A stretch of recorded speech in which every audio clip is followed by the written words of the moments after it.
When people ask, "What are you feeling?" they could be referring to tactile sensations. We feel when our hands touch an object or when something brushes against our arms.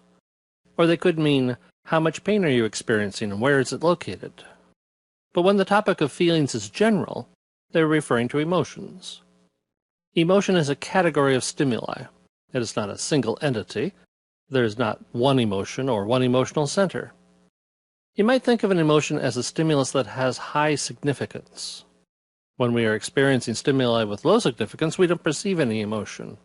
We would say we aren't feeling anything, but when we feel something, we notice it. It has significance to us. It stands out. Although the significance is obviously subjective, emotion also indicates a high level of arousal. We have strong feelings. Sometimes emotions are so strong they seem overwhelming.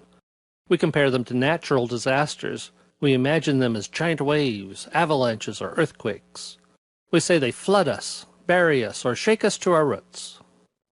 Also, like natural disasters, emotions are quick, automatic, and outside of our control. They happen suddenly, without warning. There's no need to wait for them or schedule a time for their appearance. We instantly feel surprise. We automatically grin from ear to ear. Tears just appear. For speedy response, emotions are hardwired. They are built in. But it's more complicated than seeing than perceiving.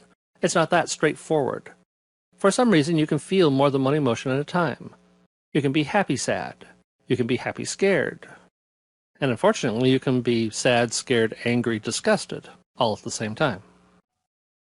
Some have tried to classify emotions on two dimensions. There is the pleasant-unpleasant continuum, and the low to high level of activation or arousal. But deciding that you have lots of strong, unpleasant sensations doesn't really lead you very far. Others have tried to specify exactly what emotions exist.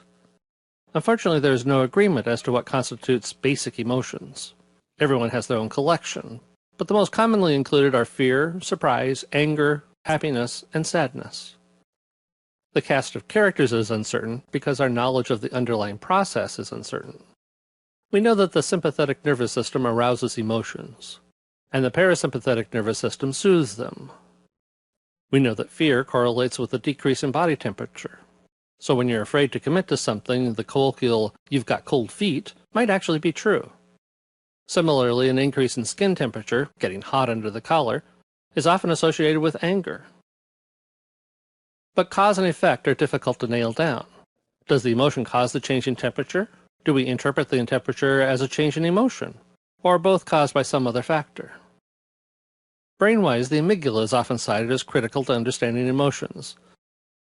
These nuclei are located toward the base of the brain, next to the hippocampus. The amygdala helps us evaluate the significance of stimuli, and aids in the generation of emotional responses.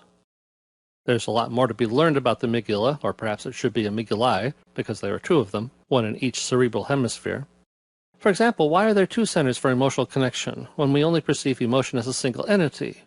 When we feel two feelings, is each amygdala generated one? How do they interconnect and talk to each other? We know these areas of the brain become active when we feel strong emotions, and they generate hormones which could have wide-ranging effects. But they might be more involved in the recognition of emotion than its generation. Damage to the amygdala regions causes psychic blindness, the inability to recognize fear in facial expressions. The amygdala is so deep in the brain that it's difficult to damage it without impacting other structures, but bilateral damage to the amygdala region can result in major disruptions. In the Capgras delusion, there's a disconnect between seeing an item and your emotional connection to it. Your father or mother might seem like imposters.